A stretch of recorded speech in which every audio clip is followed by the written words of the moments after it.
Blog Talk Radio. Paranormal Review Radio.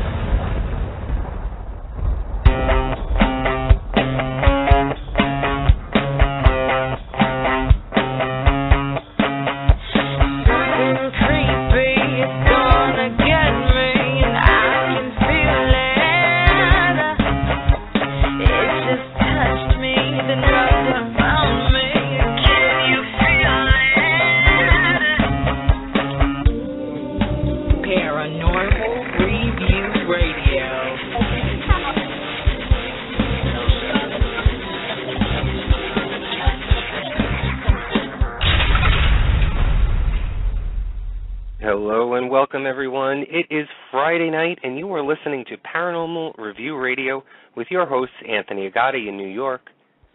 And me, Lucy Liebfried from Chicago. We are so happy that you're here with us tonight. Our chat room is up and running, so feel free to further discuss the topic or to ask a question. And you can also call in with your questions to 661-244-9831.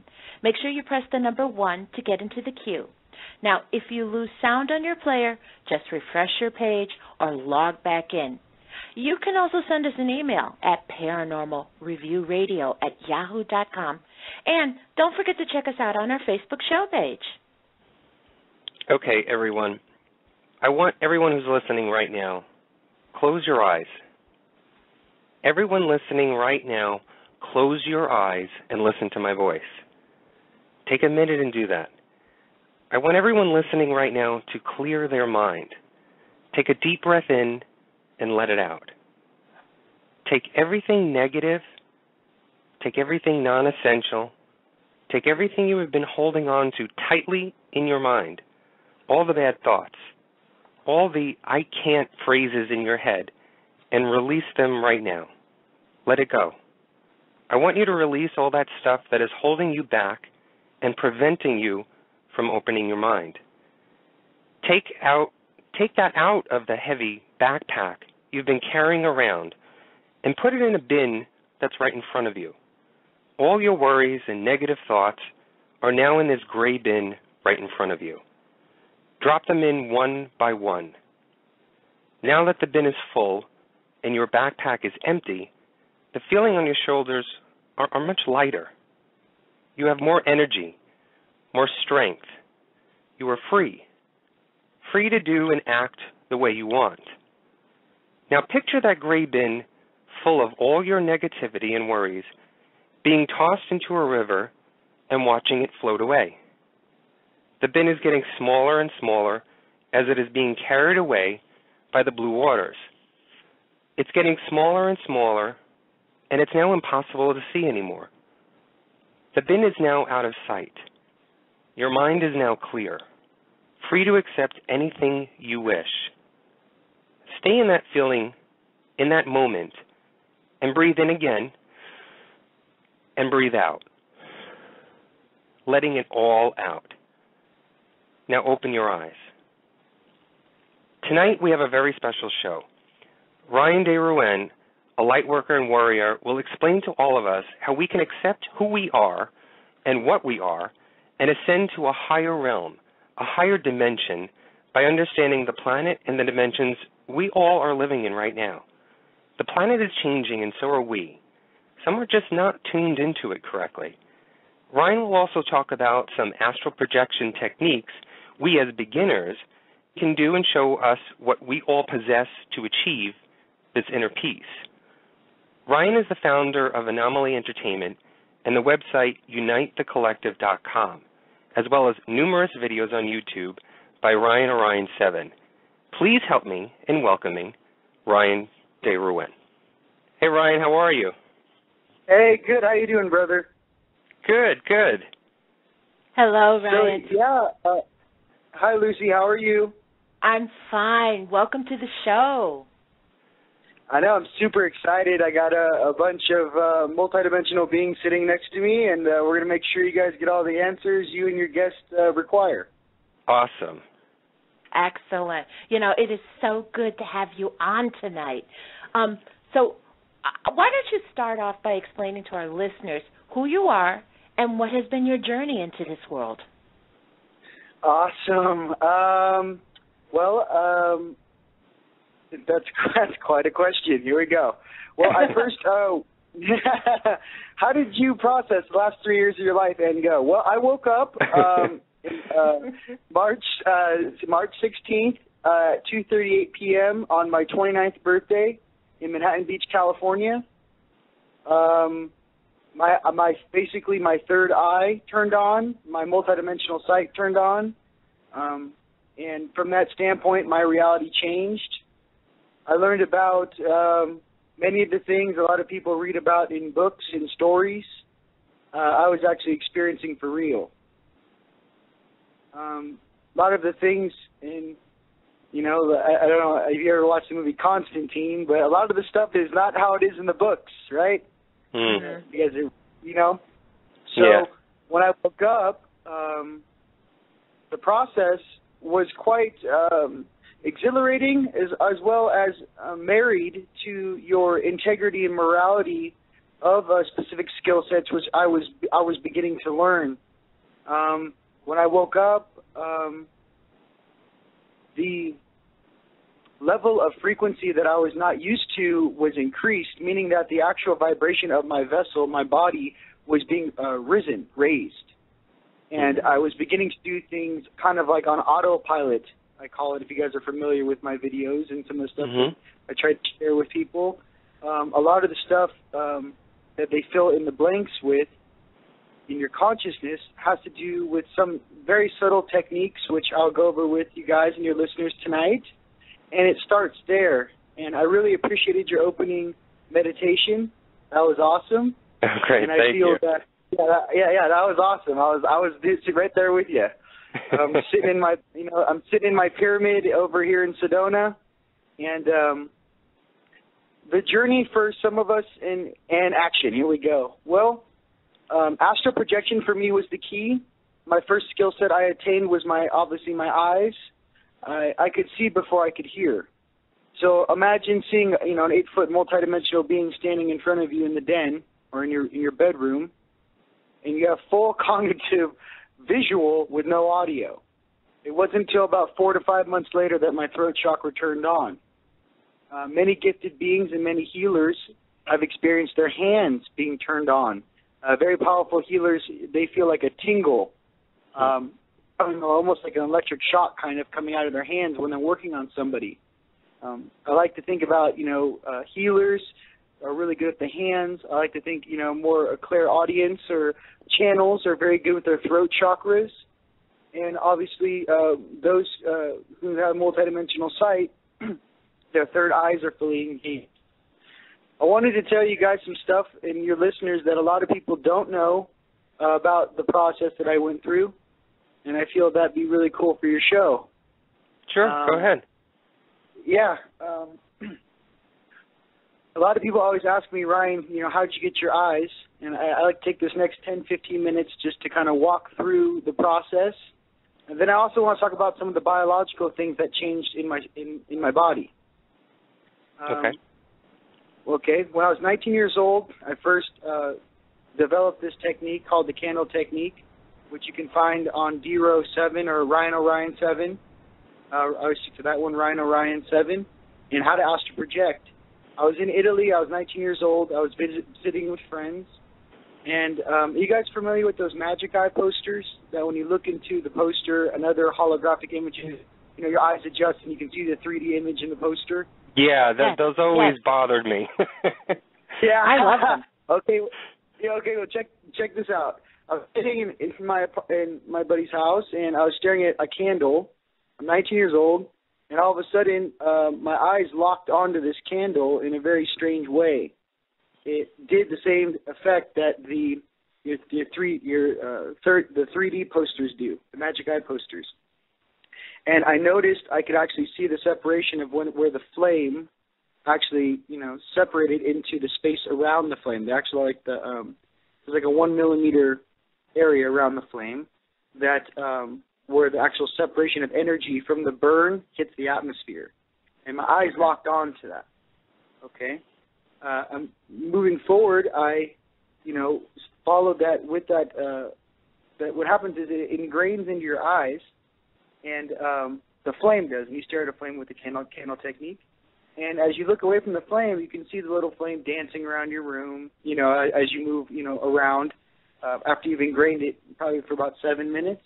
The key is not to see the little flame dance around. Rather, it's to see where that flame settles.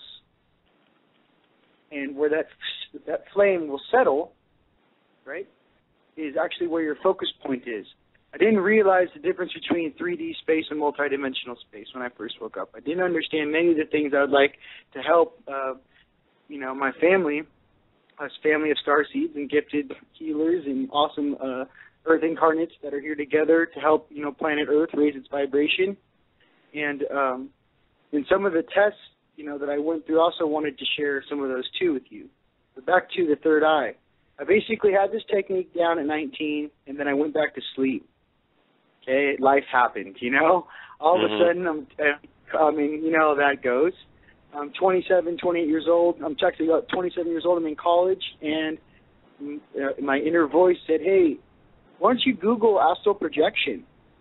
I was like, okay, so I checked it out, and I saw some different references, and I thought to myself, hey, I know how to do that. So I made my first little YouTube video, just basically, for Astral Projection, how to Astral Project. And something I want to share to you and your listeners, obviously, is that this is kind of a practice. I want you to think about some of the stuff in the astral and some of the techniques I'm going to share with you guys tonight as kind of like a martial art, in the sense that it's a lot of consistency to be able to break through the different barriers which separate you from the truth of who you really are. And in the transition, when I started, I made that video for YouTube, and then every single night I tried to astral project for about 6 months straight. And every single night I'd get a little farther down my wormhole. It's easier to explain for your viewers if they go check out the video after or whatever, but this will fill in the blanks just while we're going. The key is that you basically have to take your focus point, of actually where the nexus of your energy comes through your third eye. There's many ways to do this. I was told that yogis, take up to 10 years to actually be able to raise the vibration enough through all their chakras to actually exit their vehicle. And in this way, what I kind of did naturally was actually just go right out the front door. I just went right out the third eye. I didn't, I kind of developed that sense very, very strong in the beginning. So as I got stronger, I kept going down farther and farther in my astral travels every night. The first night I did it, I went for about 4 or 5 seconds into this wormhole, following my focus point, and then I went to sleep. The next night, I went for about 8 seconds, then fell asleep. And then after that, 12 seconds, 15 seconds, 18 seconds. Every day as it went by, I would go farther and farther and farther down this wormhole. All of a sudden, I basically was able to do it for about 25 minutes at night, where I could actually be conscious.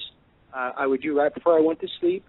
When you're most lucid, you lay down, and I'd put on some binaural beats, and I would just focus all my intent and all my chi.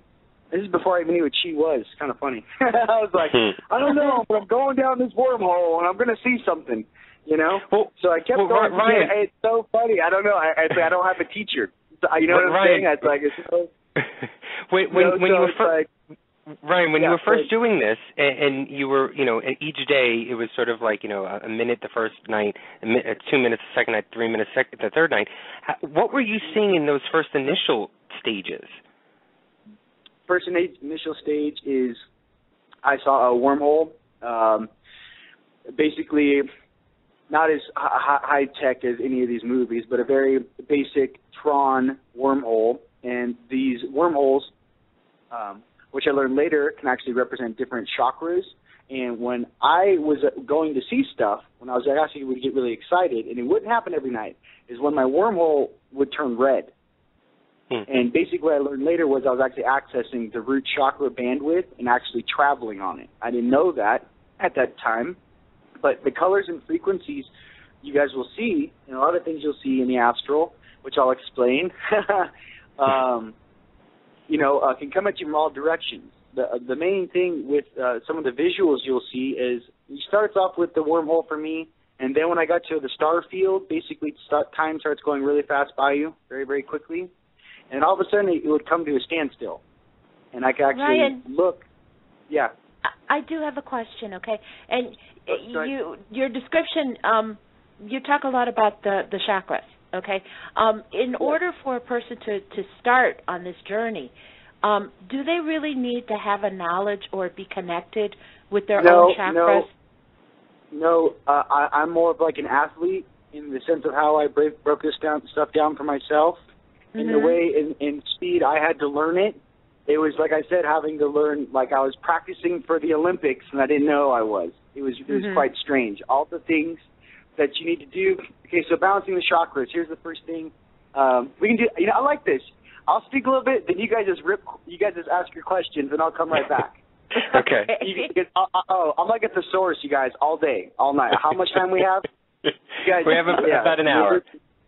Okay, balancing chakras and go. Well, the first thing you need to understand from the upper dimensions is that when you are clearing this dimension, when you're clearing your emotional body, your energy body, your etheric body, the things to understand is that this is a level in reality that many of the things, we like to think about it, it's not even on this visual, but the bad stuff goes down. You know, when you go, flush that toilet, the bad stuff goes down. Let's just keep it really simple, okay? Okay. Well, the same thing I didn't learn, okay? A lot of the stuff I was processing growing up was not my things I've experienced in this incarnation. I was still processing stuff from a past life and past lives, and actually an aspect of myself, my 8th dimension Anunnaki self. And I didn't know that yet. The processing in the 3D, the main thing is with the chakras. Your root chakra is your ground for all of those light workers that wish to have a leg up on that. What I had to do when I first woke up was I had to actually flex my root and attach it to about 6 feet in the beginning underneath me. So you actually flex your root. Imagine like a little Spider-Man or a whip or however you want. It's basically a cord that comes down. But I want you to understand that it grabs. Your chakras have individual ability sets. Your chakras have consciousness. They're not just raw energy cords which flow in and out of you. They actually have variant levels of consciousness. For example, in each bandwidth, okay, red, then you got your orange, your sacral, then you got your yellow. Yeah, going up you get the green, your blue, your indigo, your white, your crown. The things to remember is that in each of those bandwidths, just like in science with frequency, have specific ability sets and speed per bandwidth. So there's things that I might want to express to you using my throat chakra, the communication chakra, right? That I wouldn't want to go down to my 56K modem, my root chakra, the it's more like boom, boom, boom, boom. What's going on, Lucy? Hey, how you doing out there? How am I home in New York? It's a much faster bandwidth. Okay, it's like speed. So, in a lot of the things that we do down here in 3D, a good visual for you guys, because I'm also Native American. If you guys are familiar with the totem poles, you guys, okay, you guys know what those represent? I am supposed to say that I don't. I'm half Cherokee. Okay, well, I'll check this out. I'll explain it. A totem pole, to me, right? Imagine that the bottom face that's stuck in the ground, right? And all the other faces that are up on top of it. Well, that dude that's stuck with his chin in the ground is us in 3D. Okay. And all of your higher selves, yeah, it's a great visual. And all your higher selves, higher aspects of you are what make that stack go vertical. Each plane of existence that we are experiencing right now have different levels of information that can flow through them. The key right now, since we all have brains, another term for that is a chemical computer, okay? Our chemical computers process this reality through our own individual experience, which we learned here since we've incarnated. When you get more advanced with the astral projection, with some of the things you might be working on as far as your spiritual intuition, following your purpose, following what your the purpose why you incarnated for many of us, right? You know, that's the main thing. You know, what did I do? What was my goal before I got here?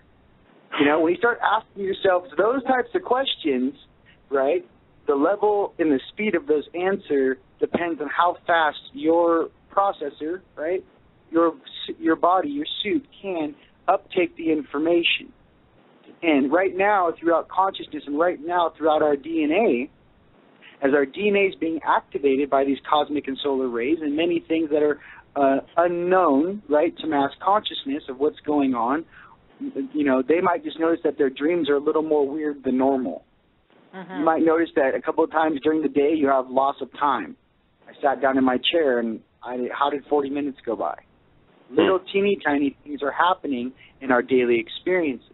What I've been told from my guides and my team out here in Sedona, we work together, and I'm sure limited much information that you guys have shared is, you know, time is collapsing on itself. Okay? So when time collapses on itself in any construct, all of those different variations of you, aspects of you in past lives, your elder selves or your higher mind, right? Time is also doing the same for them. But since we're like the slowest moving, right, on our sequence, we're the ground, we're in 3D, we're the most dense, right? It takes a little more time. If you want to think about it, all your higher selves are kicking it on a cruise ship, you know, going about 60 knots out to the Bahamas, and there's an anchor dragging on the bottom about, you know, about 5 miles behind the party, you know? That anchor's so, Rion, 3D. And we're the anchor then? Yes, we are the anchor, correct. Rion, is this something that is happening for all of us as a whole, or is it coming just to certain ones of us?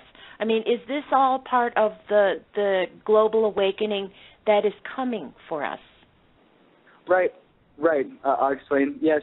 First of all, you guys are awesome, and so are your listeners, and you're ahead of the curve, so relax. Okay. You know, your questions here. How am I supposed to, I'm not doing that every day, Ryan. How am I supposed to, what am I doing over here? Relax. It's okay. Chill. Some of us who have already done this before, we have a little more pressure on our shoulders to not only do it again, but this time, how many of our brothers and sisters can we take with us and aid, I should say. The goal is that everyone's going to shift, everyone's going to get this stuff. The goal for us, and as us, you know, communicating with our family, the public, our friends, is that when you're going through these weird things that you have no 3D reference to, I mean, you'll see things in your dreams, you're like, I've never seen a science fiction movie that had that in it. I have no idea what this stuff is. Where did this come from? Where did this information come from? Right. When you start adding up all of your moments like that, I mean, break it down like and very scientifically in a mathematical equation. Out of these dreams, 30 of these feel like they don't belong to me. You know, and individually in your consciousness, you start to break down those moments of clarity that you have. And then once you start to understand the moments of clarity, you understand how to get back to those moments of clarity. You know, being in a good mood, being in a state of bliss, having a clear mind. Now, as far as the bloodlines, you want to know about our DNA, how it's activated? Well, you guys ask the questions. I'll do my best to answer them. Well, no. Can you expound on that? Does bloodline have a lot to do with it? Like I said, I'm half Cherokee, and I can feel a lot of these changes coming about. Yes. Many through our DNA and through our bloodline and through our families, our fathers and their fathers and their mothers and their grandmothers and their mothers. You can understand that you're representing your entire bloodline right now in the present. Many beings don't see the bigger picture. The scale on the wheel of time is too narrow for them to actually zoom out and see the bigger picture. So being who we are now, and as we're embracing this, I know, Lucy, then if you're Native American, you've definitely heard this, that, you know, to fix the present, if you were able to fix the present, right, in your own stream, in your own level of consciousness, right? Yes. You can fix up to 3 generations behind you and 4 generations in front of you. 7-generation swing. Okay? The 7-generation swing in many ways, because a lot of us right now are waking up to this angst, this burning sensation inside of us, where we're curious, we're excited, but there's something else besides that curiosity. There's something that's coming into your own individual intuition.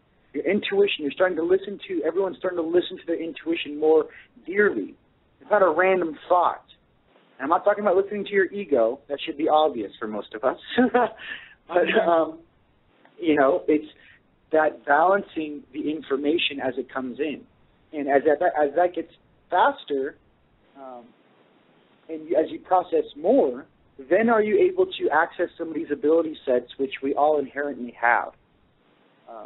And when that happens, which is amazing, I can also talk about that, and some of the tests and trials and initiations everyone individually is going to have to go through to understand the galactic speed and level that we're actually all truly traveling at, rather than the 3D level of reality which we all think we're playing right now. Well, Ryan, why? That's sort of like the Matrix almost. I told you guys, you got me on, you know, all day, every day. I'm 24/7, 365. Yeah, shut off. Why haven't we all been awakened? You know, I guess the question is, who has taken it away from us, and why is it becoming a project now? Okay. Okay. This is the one thing I wanted to share with you guys, which I haven't shared. Okay, I'll share with you guys now. When I woke up and then my third eye turned on, and I got my eyes, and I started doing my energy body activation stuff, and I started being able to pull more and more energy, more chi into my body. I started realizing that the more energy I pull into my vessel, into my stomach, into my solar plexus, the more energy I actually course through me and inhale and bring to me, the more of these ability sets and things I was able to do, and for longer durations of time. Okay, so with that understanding, I'm in college. All of a sudden, I went to Sedona twice. I did a huge activation out here, and I went home. All of a sudden, the cyst started forming on my cheek. I had no idea what it was. I thought it would go away. It kept growing a little bigger and bigger, right, on my left side. And what I did is I went to the school. I was in college, so I went to the doctor on campus at Cal State LA. And I said, hey, can you remove this for me? So I go into the knife, and I'm awake, and he, starts to cut into me, and instantly he goes, this is not a cyst. And I said, well, what is it? He goes, you have calcified bone matter in your cheek. And it didn't hit me till 2 days later. I was like, holy shit, that was all the calcification on my pineal gland. Boom. That was all the stuff that was on my third eye. That's on everybody's third eye. I'm 32 years old. I don't know how old you guys are. If you drank that fluoride in the tap water over years and years and years and years and years, that calcification added up, and basically it's a lot harder to get your third eye back on. I deal with lots of people, very spiritual people that are very, very gifted, open channels and healers, but the eyes have always been a situation for them. But not eyes as far as there's different types of levels of interaction with conscious thought. I can project myself into the room where you guys are right now and sit there and have a specific camera POV of you sitting there in your outfit and what colors you're wearing and all that. But the issue is that having it live, how it's supposed to be, is what some of the things that's been taken from us. I mean, every time I blink, I see the other side of the veil. Every time I close my eyes and go to sleep, I'm staring at my multidimensional self and my stream of consciousness. Those things have been lost through basically, I don't know who's responsible. You probably know better than I do. But there are some definitely conscious things done to our entire population in 3D that has slowed down our spiritual evolution. I can say that with that. So Ryan, in order to move forward in this process, would you say that it is very important for us to literally cleanse our bodies? 100,000%. I go to the gym every day, every other day, and my main part of my gym is my steam room. I put my eucalyptus in there, and I steam for about 20 minutes every other day or every day. All the stuff they're putting in the air, all these chemtrails, all these things that we're inhaling, unknowingly inhaling, and all these heavy metals, all need to be cleansed out of your vessels, out of your body, 100%. Again, do you know what this? Do you guys really know what the main fear is? No. about us waking up? No, what is it? No, what is it? What do you think happens when an entire population, or say a population of even 30,000 light beings who incarnated here for a specific purpose, remember who they are, remember where they come from, remember their skill sets, and basically flip the consciousness on this planet in a matter of 6 months to a year? That would be a radical change. Hey, that's the feeling I have in my tum-tum. That's the feeling I have that's going on right now. And how it's breaking down in the upper dimensions and how it's worked its way down. All of these things and decisions are made in the upper dimensions. If you guys are familiar with angels, everyone likes heaven and angels. Mm-hmm. Angelic realm is mentioned 6 through 9. 6, 7, 8, and 9 are the angelic realms. Okay? Your fifth dimensional self is actually what you are outside of that popsicle suit or body that you wear every day, your energy body. Your fourth dimensional self is more of a mind construct and conscript, which separates basically earth plane from the gates which start in the fifth dimension, up to heaven. The main thing about the 4D mind, your fourth dimensional self, is it's also almost like, if you want the visual of what 4D looks like, it's like Hollywood on steroids. Oh, God. Everyone's driving fast cars. Yeah, everyone's driving fast cars. Everyone's partying. Vampires, werewolves, and the whole thing. I mean, that's 4D in a nutshell. So all those ideas, all those thoughts that come out of that reality are some of the things that we see here in 3D on the big screen. Okay, so can I ask one thing? The things that you're describing, is this what one could expect to see on the astral plane? I was just going to ask that. Oh, hey. Oh, we're all synced now. Watch out. You start talking to me, we're all going to get, binarily coded. All right, so check this out. So the things you're going to see, and I'm going to explain some of the stuff to you. And I'm going to explain some of the stuff in the fear test that they have to make us go through to understand that there are other awesome beings in our realities that are just as awesome as we are, but we all don't look the same. Okay.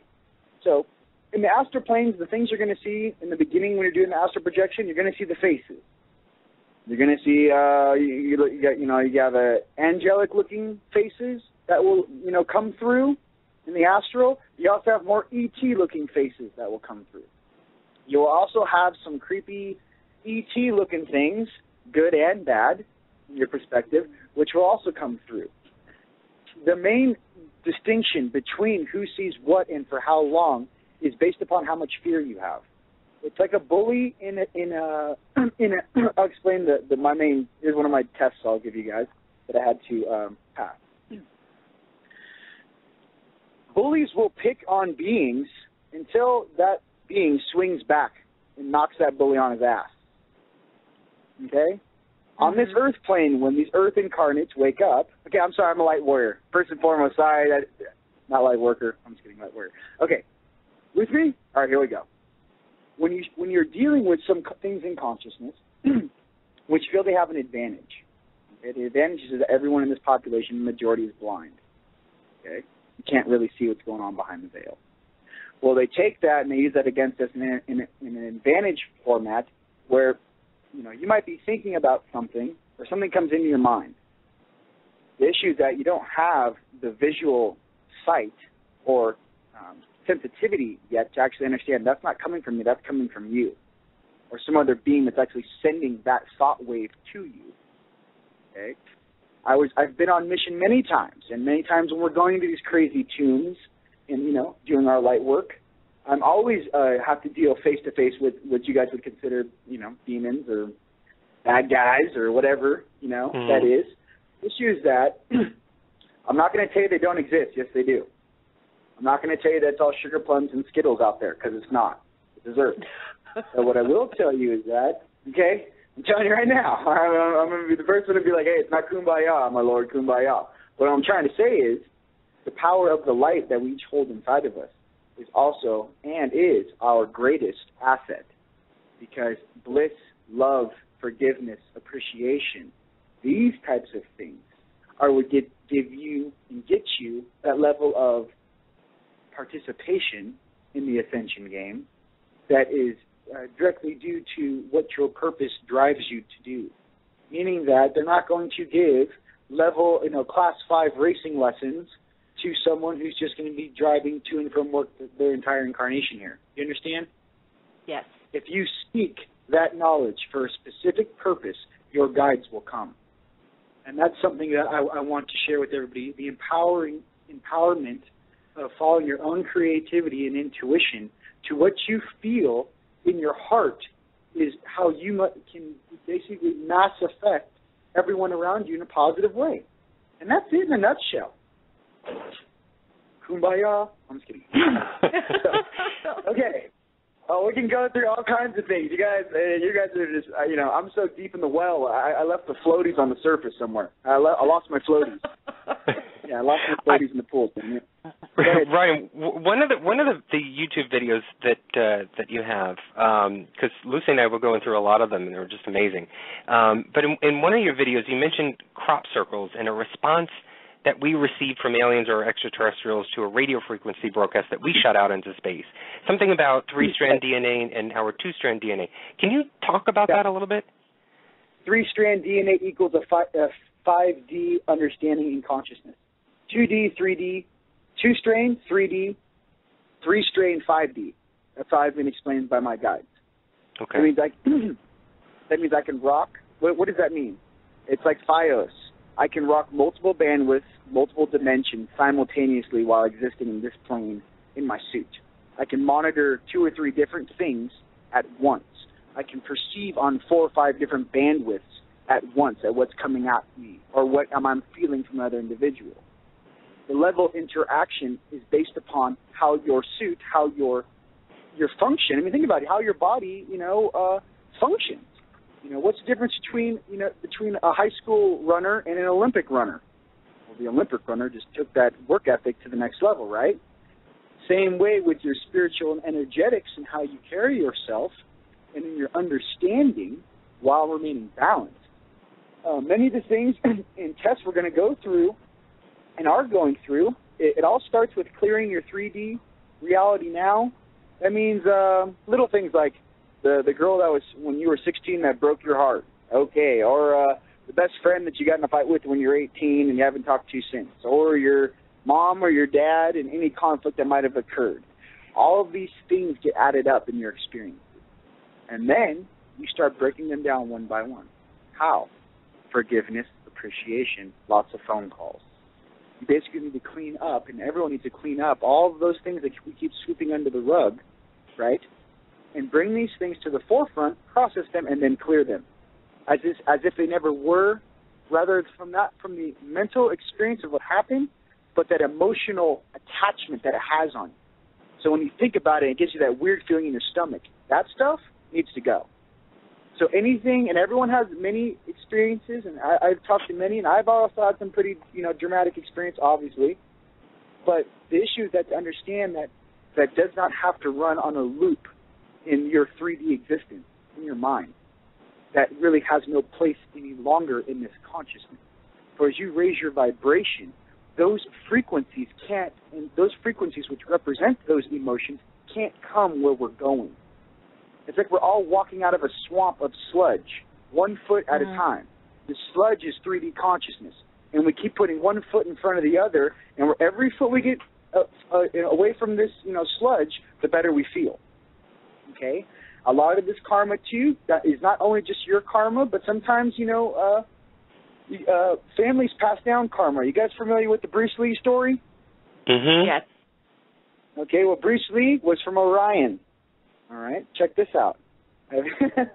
Bruce Lee, have you guys seen the remake of the movie where that one guy plays him? It's like the Bruce Lee story, and the main concept was, okay, well, the main thing with Bruce Lee, especially in the remake, as I was trying to make the analogy for you, was that he had a demon, and his demon he would fight in his dreams, and his demon told him, if you don't, kill me or defeat me, I will be passed on to your son. Okay? And why is this? Why are all these controls upon us? Okay? Some of the most gifted beings, like you guys, definitely you guys, right? Those who have ability sets, those who have that inner desire to do good, to do good when no one requires it, rather to do good and share so that others may grow. These types of beings, like us, get it the hardest, not the easiest. Okay? And beings just like Bruce Lee and some of these guys, and his son, unfortunately, and the things that we contractually agree upon when incarnating here, right? You have to understand that everything is logically broken down. You guys, it's so scientific. It's so methodical. It's so council meetings and courtrooms. And it's so hierarchical in the structure of it. It's not airy-fairy whatsoever. And that's something I want to share, too. If you want to think logically, a lot of people talk about things up in the air and floating this.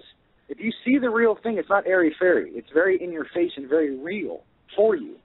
But in that way, you can accept it, process it, and then deal with it in a manner that is basically of who you truly are. Rather Ryan answers the question in his 32 years of existence, or Ryan answers the question. That's a completely different thing. You know what I'm saying? Yeah. Okay, cool. Well, you know what? I don't even know. I don't even know who I am. This is getting crazy. I don't know if I think I'm one of the guys that they brought back. They're like, I don't know. Throw this guy in there. He's a wild card. He just doesn't give a shit. He'll just do it. So, I'm here. I'm like the Galactic wild card. Yeah, go ahead. You mentioned that you're a warrior. Okay, so yes. Is this something that was predisposed for you? And as we go along and as we clear and awaken, will it become clear to each one of us what our purpose is, whether it's to be a warrior, or is it to be a healer, or is it to be a voice? Okay, check this out. Light workers and light healers and light warriors are all the same. The only difference from a light warrior is that a light warrior has to embrace both sides, because think about this. If there's this duality split, everyone talks about light and dark on this planet, right? Well, who are the negotiators between sides? No one asks this question, though. Who are the galactic beings which sit in the center between light and dark, who hear both sides? Mm-hmm. If we started understanding at that level of perception how everything is operated here, rather than staring at the one blade of grass in front of you where all you can see is one blade, and the guy's like, hey, man, take a couple steps back and tilt your head up, and then see the field of eternity, of everything that's actually spinning around us and that we're experiencing. It's the perspective. And it took me a long time to get that. When I first woke up with the warrior thing, I basically had a baptism by fire. My higher self taught me something in a really funny manner. I just got my eyes. He taught me, I couldn't hear anything. So he goes, put your hands together. Put my hands together. He goes, move your hands like this. And then basically, in the videos I show it, how to make a spiral. He basically showed me how to punch a basic hole in the dimension. Okay, now you know how to operate in the grid. So everything goes back to normal. I'm in my backyard. I'm safe, whatever. First time to Sedona. On my way home, I'm just saying bye to my friends, and my friend Kim goes, hey, let's go to Cathedral. It's midnight, by the way. So I go out there at night, and my higher self's there, and he goes, hey, what's up? I go, what's up? And he goes, you know that thing I taught you in the backyard? I go, yeah. He goes, do it right here.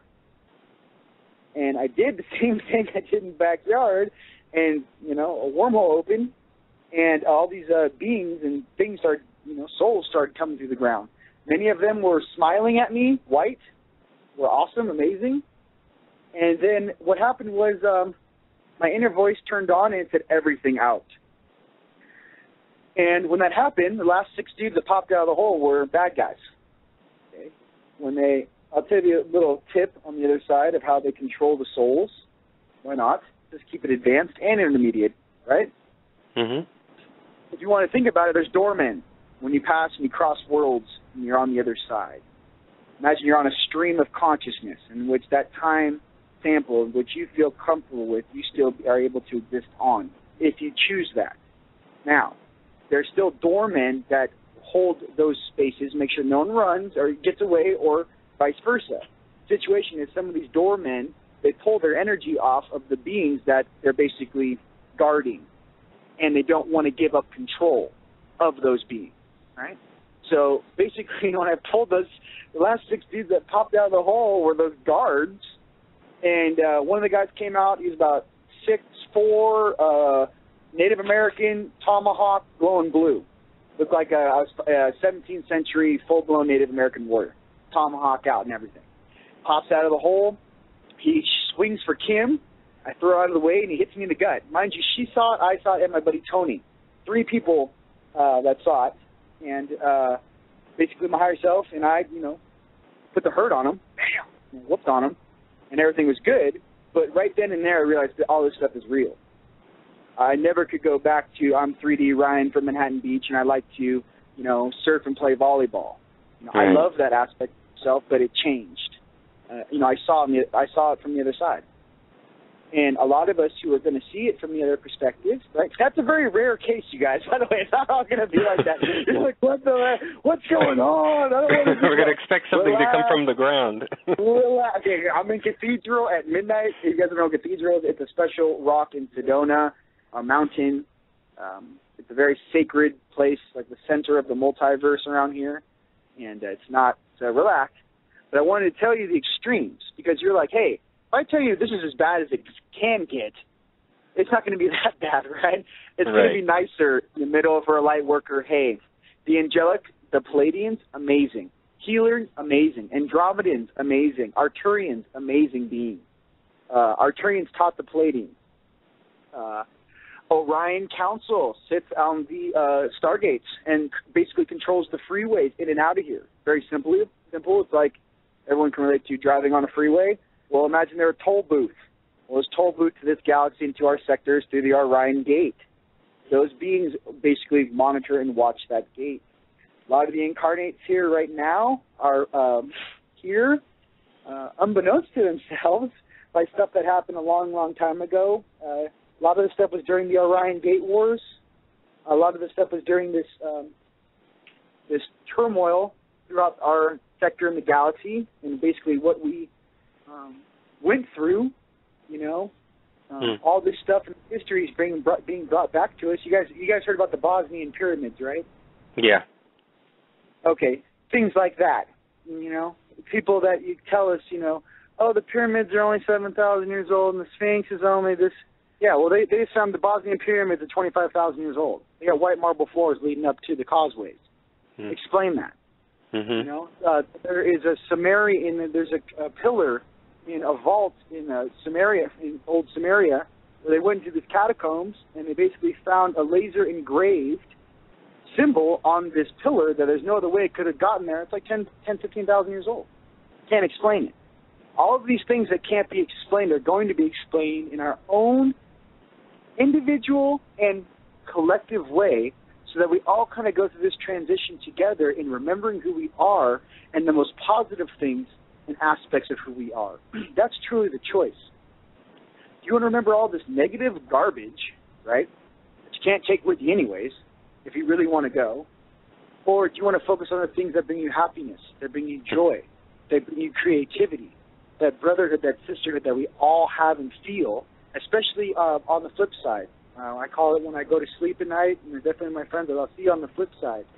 Another thing you guys can, which is awesome, you guys can experience and will expect to experience, is conscious dreams. I am actually conscious when I slide back into my body here when I wake up every day. I know exactly what I'm doing on the other side. At least they usually only give me 10 minutes before I wake up. That's all I get. I don't get anything, and then I get 10 minutes before I wake up. I'm fully livid and lucid, and I can remember exactly what I'm doing. And actually, every day, feel myself, my energy body, go back into my body, and I get up in the morning. And I'm like, I don't know, what do you want to eat for breakfast, cereal or pancakes? It's the same thing. You know what I'm saying? That we all experience. It's just in a right. Lucy's like, oh, my God. You guys want, you guys, I'm like one of those Jack in the Box. And how much truth can you guys handle? I love the energy. I love it. But Ryan, you got to have a sense of. Hey, by the way, comedy and a sense of humor is huge. In this ascension and in waking up, balancing your chakras, balancing your emotional body, all that stuff. The key to all of it is, when you're in something that seems very, very serious in that moment, like, whoa, this happened, and he said this, or she said that, and it's very serious, right? When you can look back at that in your life and laugh about it, then you will know you have processed it and you have moved on. But it's when you bring the laughter and the joy into the experience, understand that it's simply another experience. And then you ask, is there something I guess I had to learn? If I need to experience that, there must have been something that I wanted to experience. Okay? There's also things that people go, oh, I never wanted to experience that. Okay? There's also something called karma. Okay? Ladies and gentlemen across planet Earth. Fantastic. All right. Just because you know, in this life you're an angel doesn't mean 3 lives ago you were an asshole and you did all this bad stuff and you were male or female. Just because you're a girl or male now doesn't mean past lives you're male or female. And the same goes for your higher selves. As far as my stream, I have 3 female aspects of my stream which go up. Okay? It's male and female. You have male and female aspects of yourself. Why do you think it's so important to balance the right and left hemisphere of your brain? Check this little humdinger out. I was like, you know, I bought one of those neural sync deals, which basically monitor your brain waves. And I was like, you know, I want to be able to move objects. I want to be able to pick stuff up and move it around.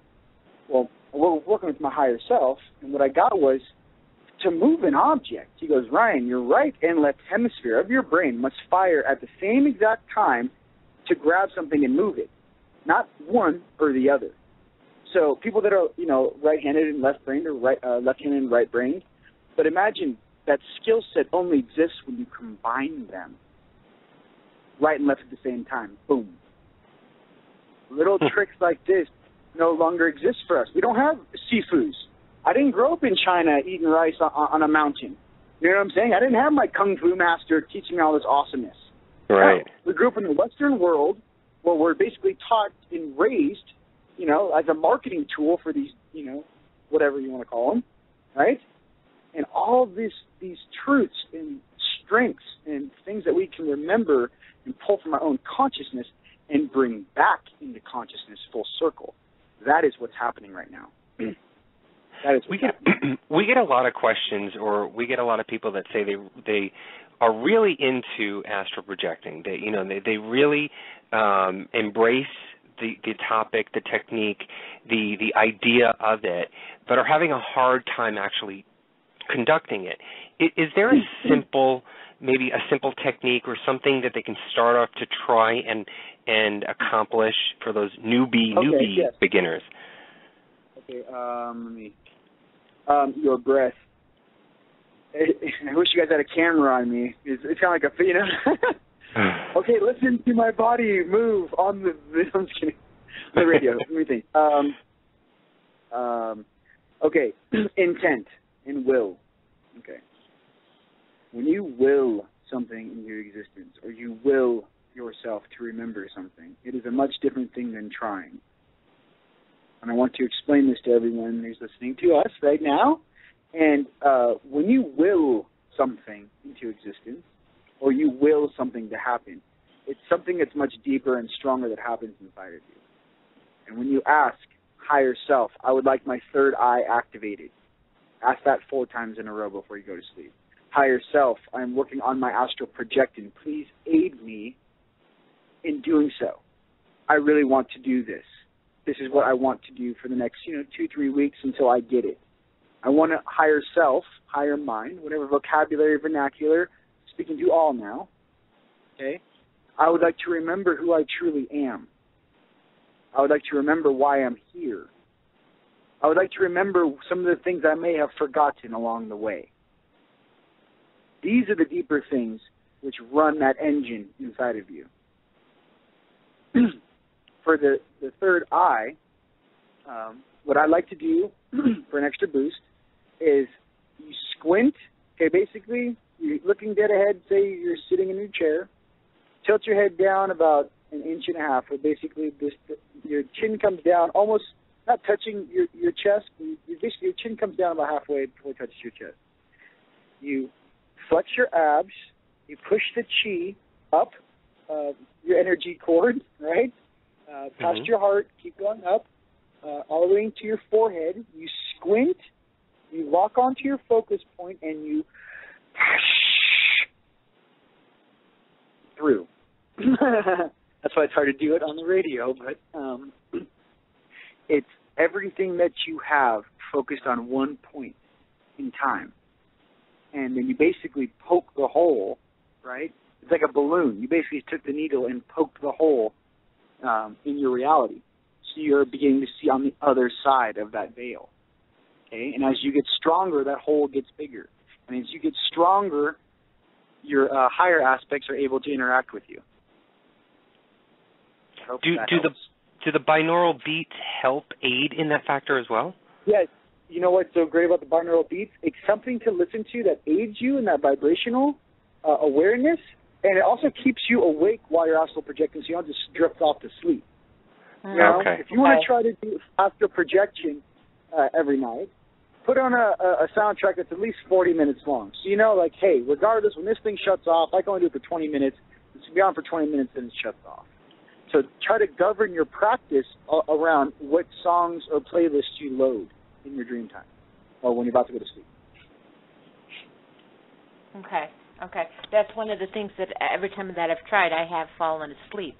So that makes perfect sense. And it's like a slipstream, guys. It's like right before you go to bed and while you're still awake. And that little silk, awesome, fuzzy area is where you can slip in and slip out in the beginning. And then as you get stronger, obviously you can do it at will. But in the beginning, for me, yes, very much so. Right before you go to bed, you lay down and set the precedent. I mean, you lay on your back, either hands to your side, or I put my hand, I kind of cross my fingers a little bit, and I relax, but my breath does not so much relax. I also want to explain something to you about your breath. It's your O2 input is just like the O2 input of an engine, of a sports car, okay? The amount of oxygen you can input into this body is also the amount of force and chi and energy and things that are moving around you enhanced by. It's not a really subtle breath. I'm just kind of laying here. It's everything is controlled with it. It's a more of a conscious, active thought. Lucy, you're going to do it tonight. I'm serious. You're going to go home and be like, Ryan, I don't know what Ryan did. Just lit my candle. Damn it. You know I'm going to try. I'm going to jump over there and land on your roof and help you out. I'll be like, Lucy, come on. Up. Yeah, I got you. Up here. I'm really good at throwing those donuts. Go ahead. I got you back. Okay, hey, I'm going to be expecting that. Oh, yeah. I do, while we've got you on air, I really want to ask you about the UniteTheCollective.com site. Yes. This website is absolutely beautiful. Can you give us a little bit about what people can find when they go to the website? Oh, yes. Well, the main thing, I built it. Thank you. Blushing. It's absolutely gorgeous. Yeah, thank you. The main thing about the website is that I wanted to basically connect all light workers, light warriors, and basically light awesomeness of beings all here on planet Earth, and basically give them each a platform. And the coolest thing about it was I got to be on the other side of the fence and actually select people that were on the path that might not even know me in a lot of ways, at least in the beginning. And then we're all friends now. But when it first happened, there's many very hopefuls or potentials, in this race towards Ascension, in the 2009 wave. So I just wanted to basically have a platform to share. There's all kinds of instructional videos you can check out there. The videos we talked about, they're all there. How to astral project. Once you guys get that going a little bit, you do the how to activate your energy body. And there's a technique I made for you there. It's free. You guys can check it out. And it's the combo of how to astral project at night, doing that, and then doing your energy body activation during the day and charging from the sun for at least 20 or 40 minutes. That combo will get you the results you need. A lot of ways I always tell people, does your cell phone work if you don't charge it? No. It sits there. No. You got to charge your cell phone. You got to charge your body and able to use it. It's the same thing in the way of absorbing energy. Because the stuff that we're trying to break through a lot of static down here. We're trying to break through a lot of static right now in this density And we have to do those extra things to push through. That's the main thing. And Lucy actually just posted your website in the chat room there, so everybody can check it out, and we'll put it on our Facebook page. But Rion, and this may be another one of those broad, vague, difficult questions, but what is the purpose of Rion? What is Rion's mission before leaving this planet? My purpose is simply to aid Gaia, the planet, the grid, in functioning in a more efficient and harmonizing manner, so that all may live in awesomeness. Basically, outside of this place, the Earth in general, there's not many planets left in this sector or in this galaxy that actually have a 3D consciousness. A lot of them have ascended past that. So to get this entire planet up to speed, so we can join our brothers and sisters upstairs, is the goal. And I'm going to do my best every single day and push myself as hard as I can every single day to see that is done. And that is my purpose. Every single day I wake up. So is there making a video, moving energy, whatever it is. Is there any upcoming maybe events or seminars that people can go and actually see you? Oh, yeah. Well, the Starseed Conference 2013 was March 8th. It just passed. But what I will do is we made a DVD. That was awesome. We had a Starseed Conference in Sedona. And the website, I believe the StarseedAlliance.com, I believe is the website. But I will post the links on UniteTheCollective.com. All of you listeners can find it there. Yeah, and as well as the DVD. I'm still editing it right now. Awesome, amazing speakers. Krista Riza, Arturus Ra, I was there, Randell, Thunderbeat. Many amazing beings were speaking about consciousness and were answering all of these questions that you were asking tonight. That is the hot topic right now for all of us in understanding ourselves, but all of us basically are here to also give each other a hand up, That's what this is all about. It's like, hey, brother, I went through that experience. You don't have to do that. Let me teach you how to go around that pothole. That's how we share, and that's what it's about. It's like, don't do that. Oh, you want to do that? That's Jerry Springer. I told you. Walk away from it. It's all kinds of things that once we understand the formula of how to be how we really are, rather than this existence and the environment where we've been told or programmed to believe. Once we get closer back to our hearts and our centers and our strength, then we remember what's truly important, and that is helping one another and being. We're all one, basically. So that's the goal, to get back to that place. That's beautiful. That's absolutely beautiful. Rion, it has been such a pleasure to have you on the show.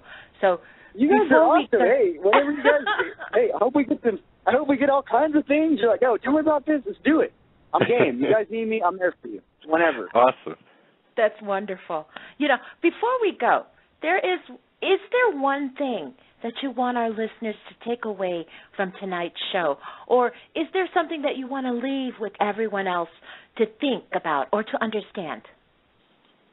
Yes. I would like every person to know that the aid that they requested is already here. And that aid that they already requested is sitting here amongst you guys, going through the same trials, sharing the same pain, and understanding the same things that you're processing right now. And we're all in this together, and I just want everyone to know that we love you very, very much, and we never left. We've always been here with you. That's beautiful. That's absolutely beautiful. Rion, we wish you good things, and we hope to have you back on the show again. Okay? Always. Love you guys. You guys have a great night and have a great rest of the show. Thanks, Rion. So much, you too. Alan. Have a great weekend. All right, bye-bye. Bye-bye. Bye-bye.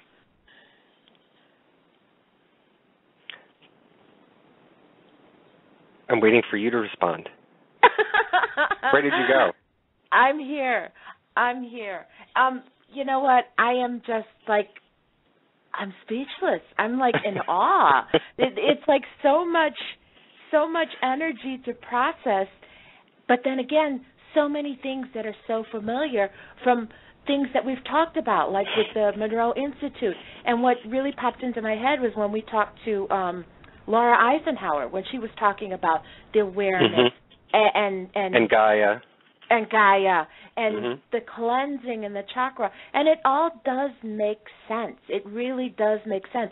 In order to ascend, in order to move forward, we got to clear out all the garbage. We really do.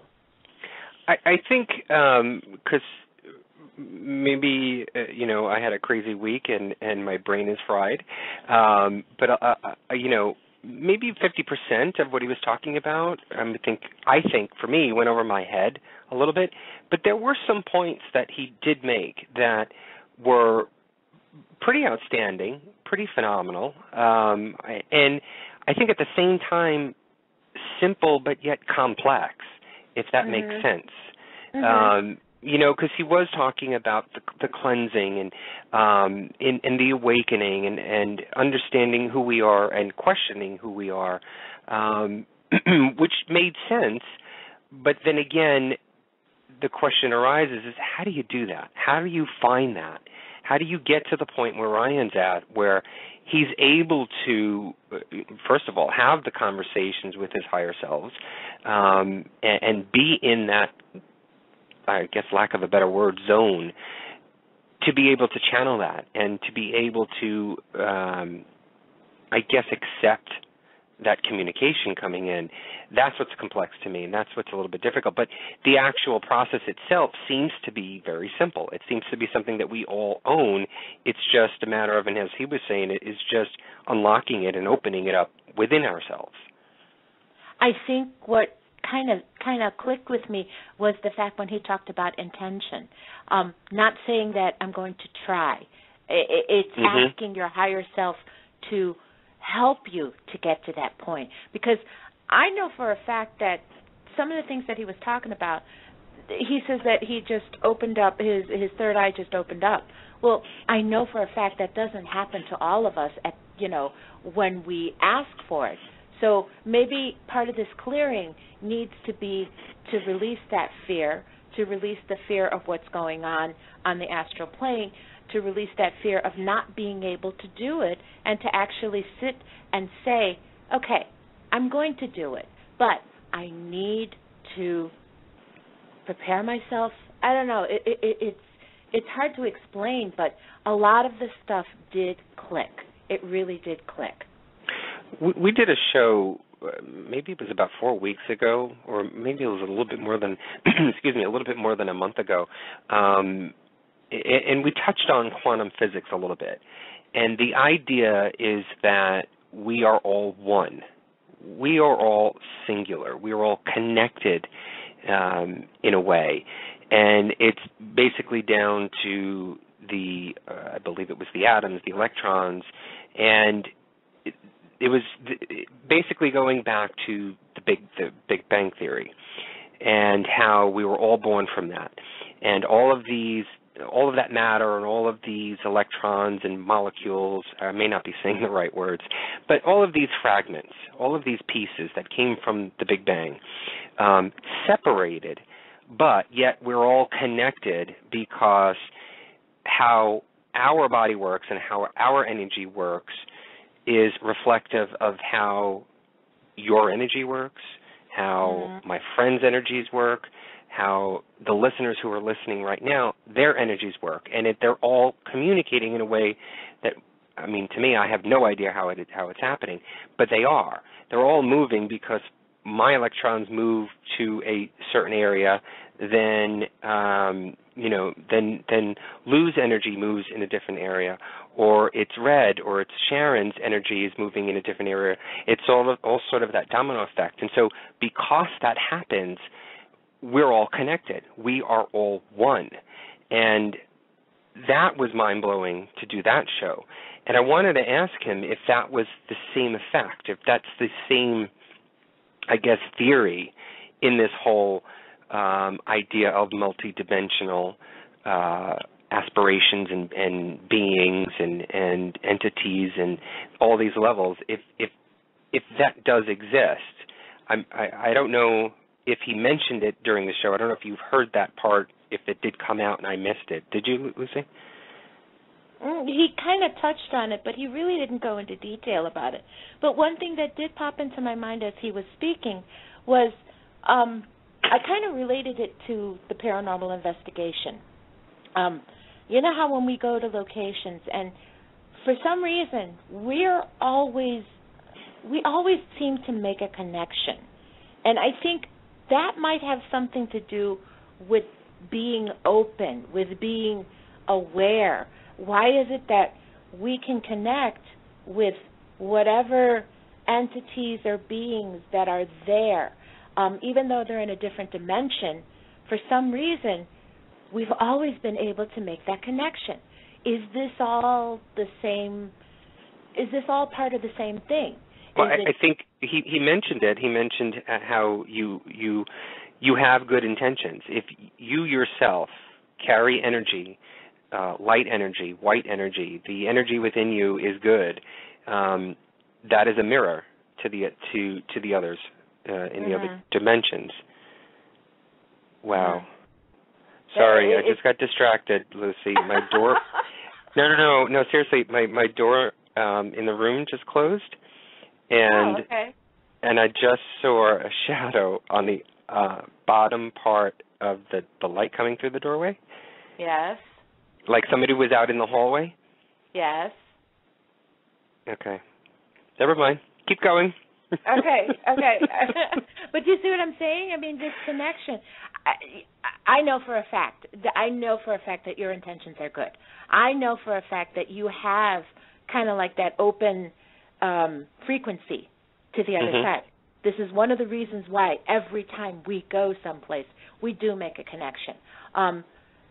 One thing I found curious when he was talking about, like, you know, the negative entities that come across, that was one thing that I did want to ask, and we didn't really touch on it, was, you know, the fear. I know fear has a lot to do with some people not being able to do it. I know it's a factor in, it stops me from completing, and I think I can get over that fear. But these negative entities that are on the other side, they're there too. So as we're becoming aware of what's on the other side, we're not only going to be aware of the good things, I think it's also the negative things. Coming back to your own body, that's another fear that I know that we've come up with in our research. A lot of people do have that fear of being able to come back to the body. And part of what I've read, part of what I've learned is that there's always that connection back to your body, that if you consciously say, okay, this is enough, I'm coming back, you can do it. So a lot of it is releasing that fear. A lot of it is opening that frequency, opening that connection. I think that's one of the misconceptions about astral projecting is that there is this fear that you won't be able to come back. But as many of the people that I've talked to who have mastered it or who have done it, it's an instinct within you that naturally occurs that brings you back. It is something that is naturally programmed in your mind, in your body, in your energy to bring you back in. So I guess it's because of the idea that you're thinking that you are out of your body, that you possibly are out of your, not out of your mind, but out of your mind, out of your brain, and therefore the quote-unquote reality and the knowledge and the thinking aspect has been released.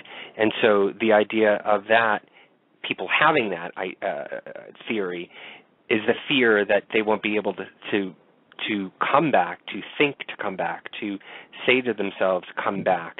I think that's where that misconception comes into play. I've heard a lot of other people talk about that who have mastered astral projecting, who say that it really isn't that idea at all. You still have control. You have complete control over everything. It's not that you are oblivious when you are in the astral plane. You are conscious, and I think Rion had mentioned that. You are conscious in there. You know what's going on.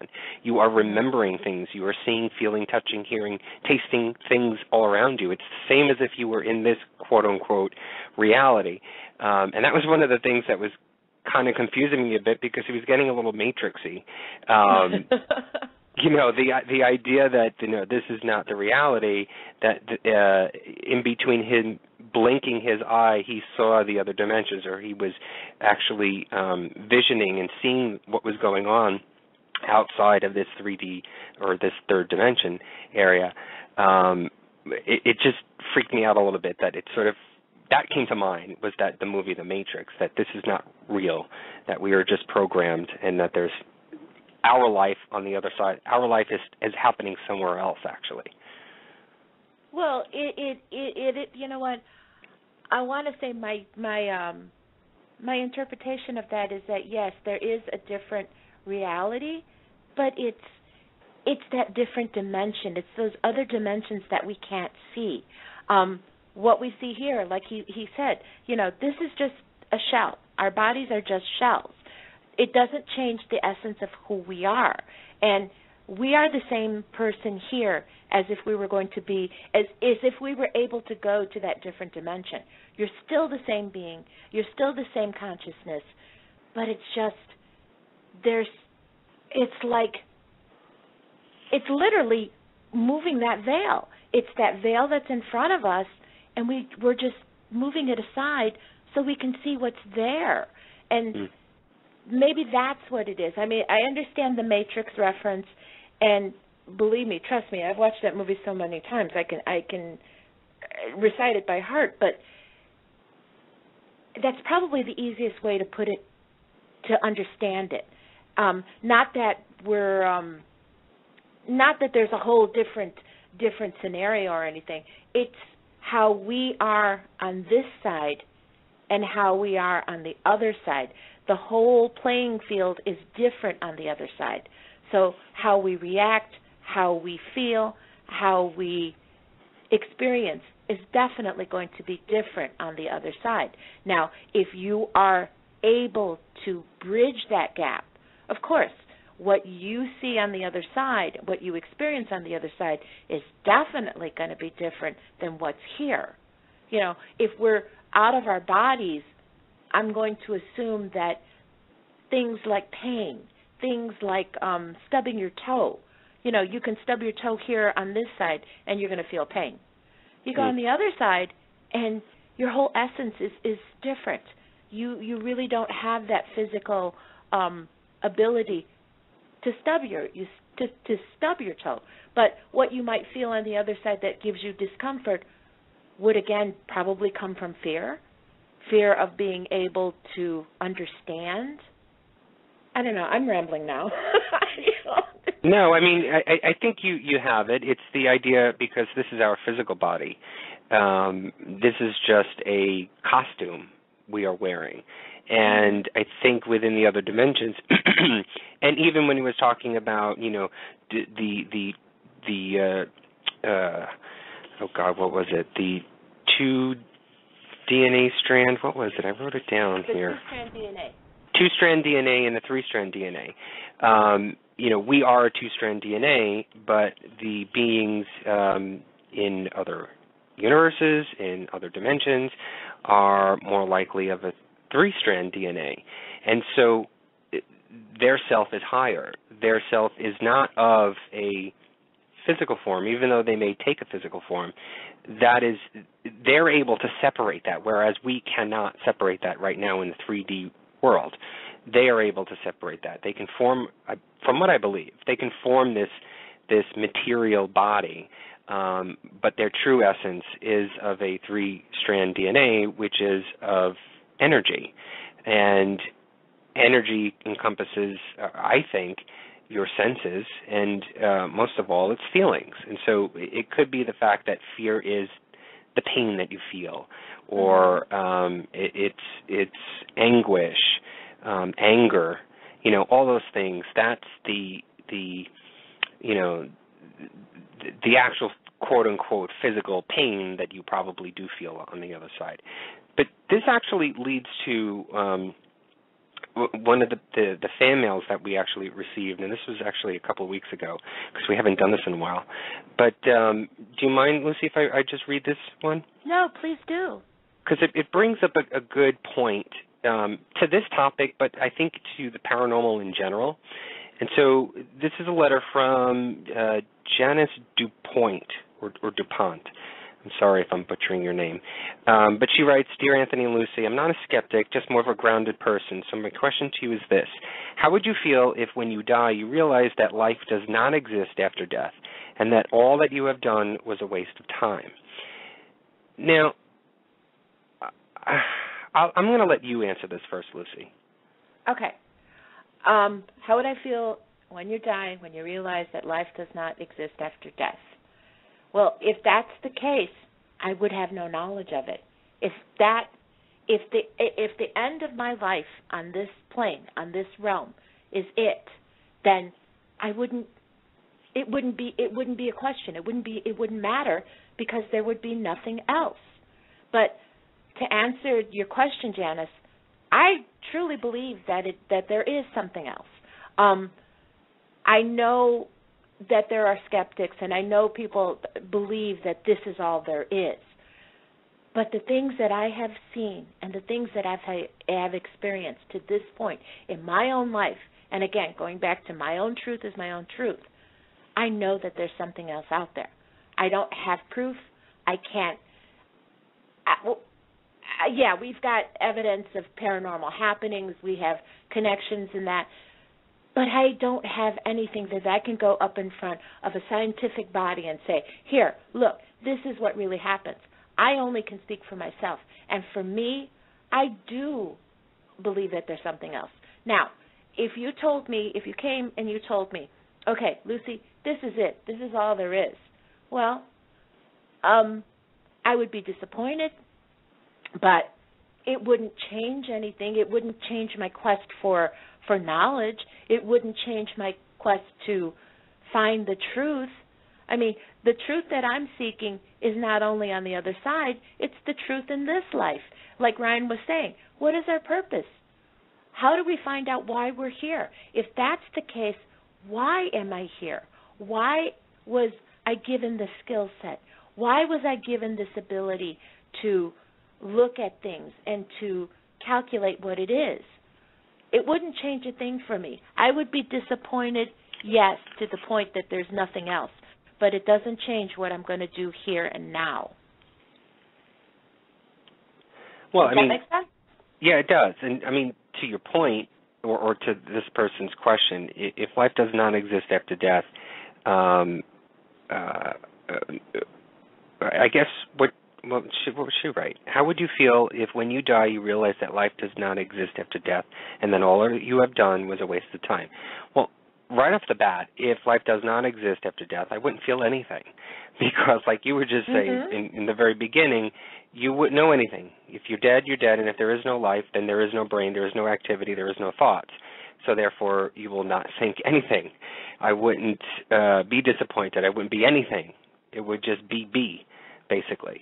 But if somebody were to tell me right now, here's proof positive that life does not exist. Here it is, the world, the universe, here you go. This is the truth, that life does not exist. Honestly, I would continue to do what I'm doing. I don't think that it's not the idea of finding life after death, finding an afterlife. The whole thing for me personally is not, yes, it is getting the quest, going on that quest and trying to find the answers. Yes, it is that. But right now I would not be disappointed if somebody were to say that to me, because what it does for me personally, it gives me strength. What I do as a paranormal investigator, it gives me strength. It gives me creativity. It gives me an outlet. It's the same as if somebody were to have a religion, okay? And there are many religions across the world, and each of them have similarities, but most of them are pretty much all different. Now, who's to say that one religion does not exist over another? Obviously, Christians believe in their faith. Buddhists believe in theirs. Judaism believes in Jewish folks believe in Judaism, and so be it.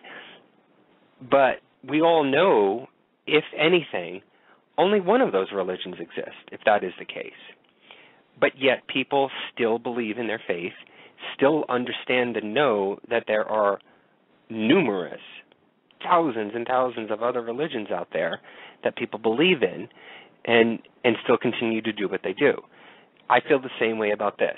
It's sort of a religion to me. It's a quest for me to make sense of the living that I am, the living life that I am, the life that I am living. I can't speak tonight.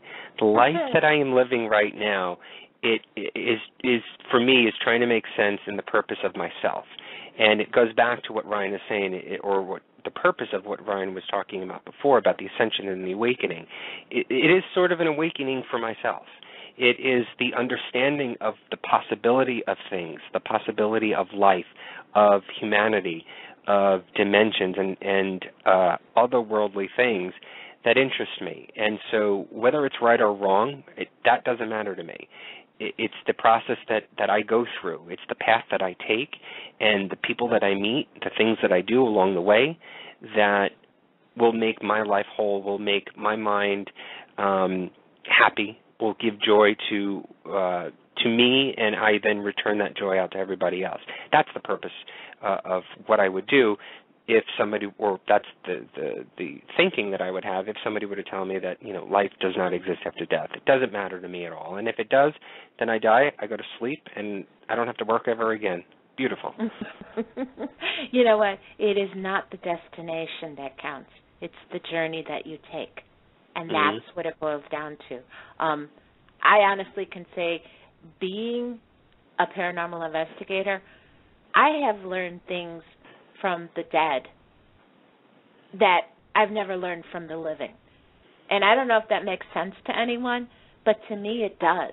I've learned a lot.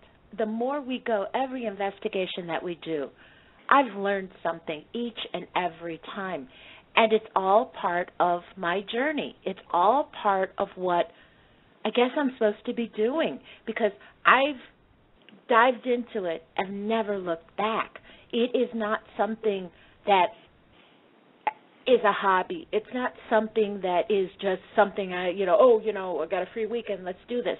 No, this is all part of some kind of drive or some kind of need that I have to do. And everything that I'm learning every time is a lesson. And this goes back to what we were talking with Noah one time. It's all about the lessons. Every day is a lesson. And every lesson we learn makes us who we are. So it's not the destination. It's the journey that counts. I'm sure a lot of, if not most of paranormal investigators, ghost hunters, whatever you want to be called, I'm sure most of them out there agree with the idea and the statement that they're not in this to know the afterlife. I think most of them would agree with me when I say that they're in this to understand life more so than afterlife. The idea of being an investigator and being a ghost hunter is, yes, to go out and search and get evidence and seek the truth, whatever the truth is to each and every person or group out there. But once you get that evidence, you get that video, you get that EVP, you get that voice that comes through, you can't really do anything with that. But what it does for you personally is it teaches you that life is precious. Life is something to hold on to dearly. Life is something that you should treat kindly.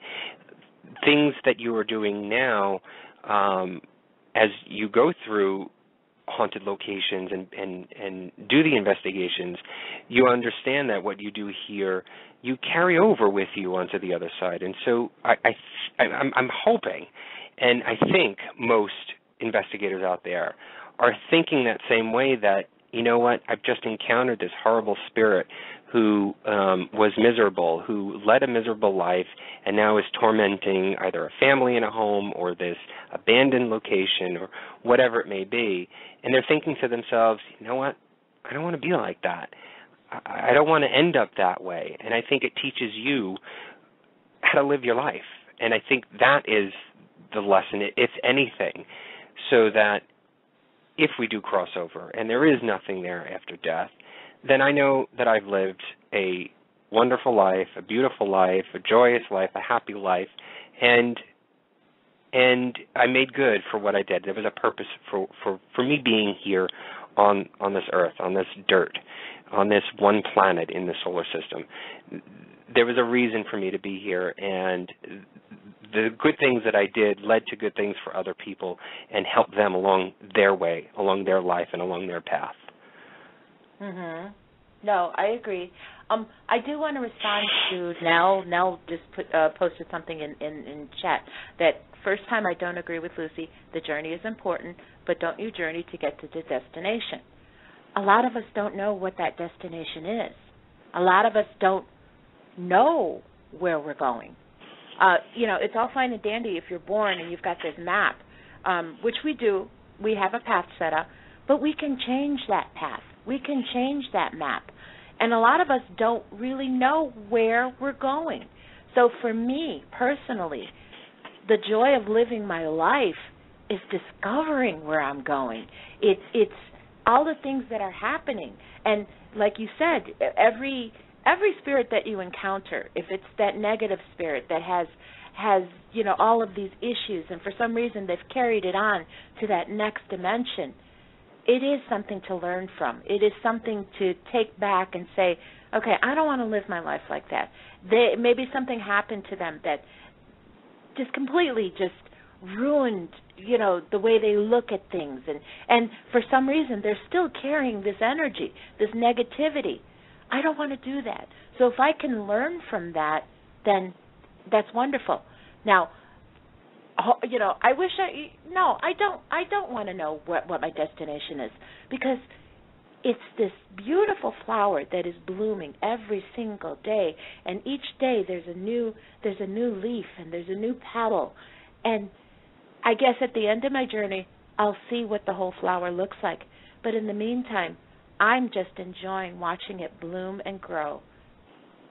Well, think about it this way. Last week we traveled to Ohio to investigate Poasttown Elementary School. Now, my drive was much longer than yours, Lucy. Mm-hmm. I'm coming from New York, so my drive was about 10 and a half hours from New York to Ohio. Now, I knew where I was going. I was going to Ohio, Middletown, Ohio. That's where I was going. I knew the destination. But the time it took to get there was 10 and a half hours. Now, I could choose to sit in that car and be miserable the entire time, but I didn't. And so I made the time enjoyable for myself. I traveled alone, so I made it enjoyable for myself. I listened to music. I looked at the scenery and stopped at a few cities along the way and amongst the states that I traveled through, and took in what was there. That's, I think, what we're talking about is the idea of enjoying the journey and not just the destination itself, because I think what helped me understand the whole entire trip was the journey itself. The drive itself. It made me sort of contemplate and think of the place, of where we were going, of what we would do, of how we would do things. And in my mind, I'm thinking about the show that we did last Friday, and then, where else would we go in Ohio, and thinking about that. So that's what was going on in my mind during that drive, and that's basically the journey. Once we got there, we did what we did, and then we left. And I turned around, and again, it was another 10-and-a-half-hour drive back home. So again, I made the journey enjoyable for myself. I made that drive enjoyable. And so because you're basically within that journey for a longer period of time than the end destination, why not make it enjoyable? Why not create that journey as more wondrous as you can than the actual destination itself? Because for most of the people, when you talk about life, it's a lot longer. The journey is a lot longer for people, so it's shorter for their end destination. Mhm. I don't know if that made sense. That makes sense. That makes sense. Well, I do have a question for you. Uh-huh. Are you ready to astral project now? I don't know. I've done like a lot of meditation stuff, and I usually do that to fall asleep, to make myself fall asleep. And so I think if I try to do this, it's probably, my mind is already thinking, okay, let's get into relaxation mode and start closing the eyes and zoning out. So I don't know if I will. I've never done it. I've never tried to. I'll be very honest with you all. I've never tried astral projecting. It's not a fear of anything. It's just the idea that for me, because of what I do, my work and my day, usually at night it's one time where I try to make myself fall asleep so I get the rest because I have to start my day in the morning.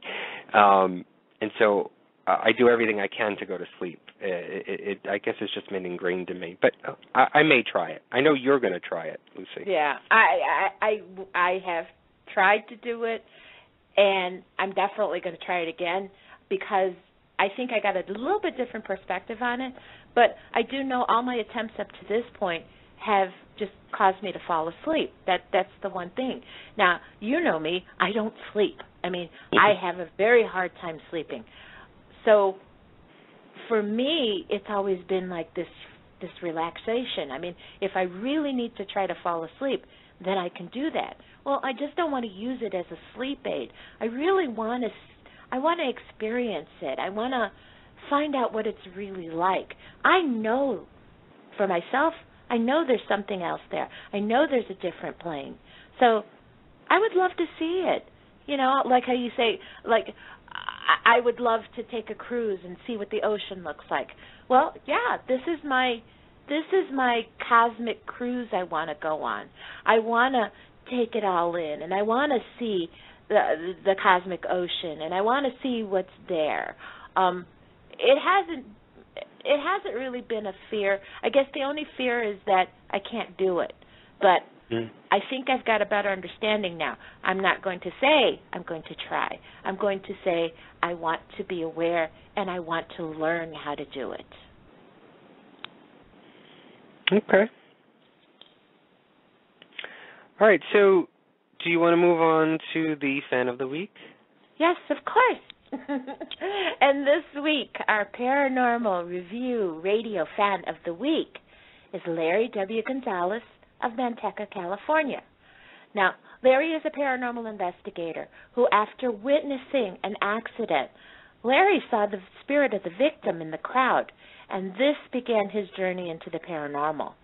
His likes are the Wounded Warrior Project, Mysterious Universe, Crypto Mundo, Whitley Strieber, Art Bell, Earth Files, and of course, he likes Paranormal Review Radio.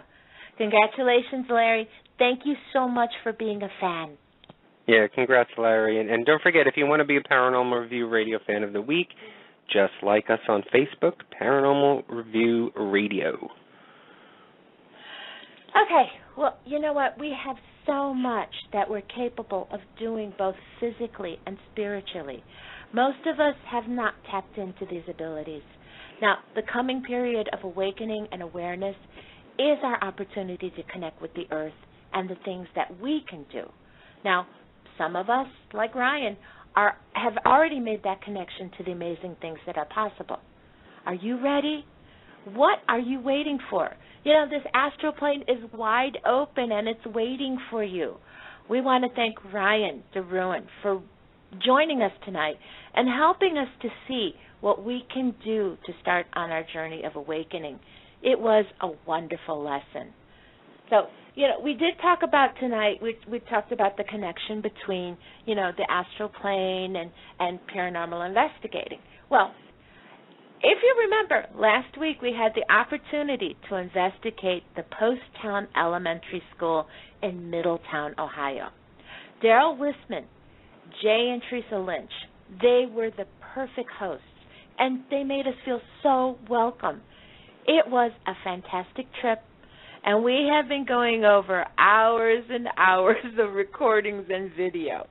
Now, we did post pictures on our Facebook page, show page this week, so all of you can see just a little bit of what we saw. Well, next week, we want to share with you what that whole experience was like. Yes, kiddies, next Friday night is our Poasttown Evidence Reveal show. Now, if you listen to our live show from Poasttown, you know that we were hearing some curious things while we were on the air. And if you haven't heard the show, please go and listen to it now. If you hear anything that came through during the broadcast, give us a call next Friday night and share with us what you heard. Now, no matter what you have previously heard about this location, we found Poasttown to be a very interesting place. And we had some really cool things happen. Okay, so we cannot wait to share what we found with all of you. Make sure you are here because you don't want to miss this show. Okay? So, as always, we want to thank everyone for listening. You know, your support and your love makes doing this show so special. Anthony, thank you so much for another fantastic show. You truly are the best co-host in the world. So, until next week, my fellow starseeds, have an astral and paranormal week. Good night. Good night, everybody. Paranormal Review Radio.